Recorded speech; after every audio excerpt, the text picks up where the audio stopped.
दोस्तों,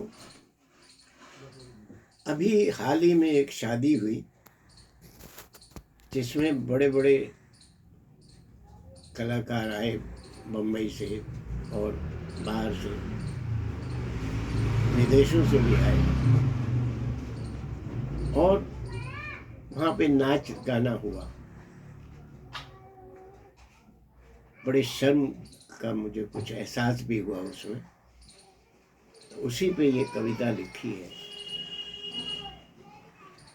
कि बच्ची ने क्या सोचा, औरत के दिल में ऐसे में क्या आता है।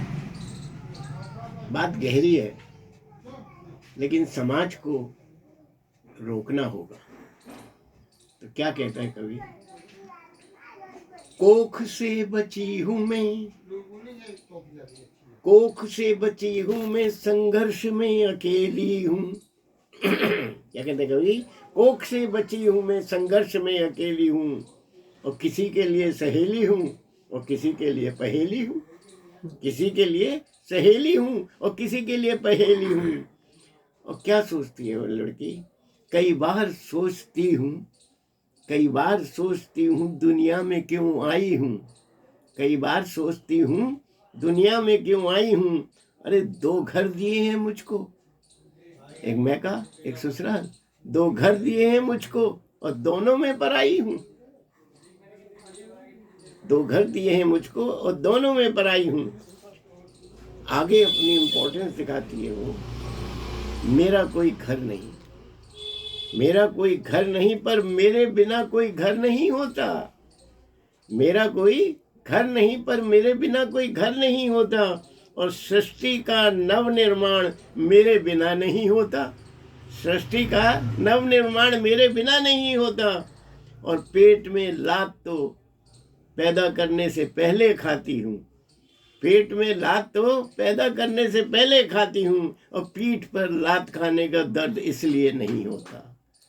क्या कहता है कभी सुनिए? पेट में लात तो पैदा करने से पहले ही खाती हूँ, पीठ पर लात खाने का दर्द इसलिए महसूस नहीं होता। कितनी वेदना है इस वक्त। आगे देखिए क्या कहता है कवि। मर्द के विचार और व्यवहार में फर्क नजर आता है। मर्द के विचार और व्यवहार में फर्क आ जाता है। पीतल अक्सर दूर से सोने की झलक दे जाता है। पीतल अक्सर दूर से सोने की झलक दे जाता है। अरे मिट्टी की एक मूरत को तुम साड़ी पहनाते हो। मिट्टी की एक मूरत को तुम साड़ी पहनाते हो और जिंदा सूरत को तुम नंगा नाच नचवाते हो। जरा कहिए कवि का क्या भाव है। मिट्टी की एक मूरत को तुम साड़ी पहनाते हो, जिंदा मूरत को तुम नंगा नचवाते हो। मैं एक फलदार पेड़, नारी क्या कहती है?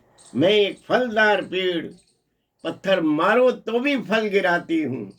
मैं एक फलदार पेड़, पत्थर मारो तो भी फल गिराती हूँ। ऐसा नर्क है जीवन में, ऐसा नर्क है इस जीवन में, तो कोख में ही मर जाती हूँ। तो कोख में ही मर जाती हूँ।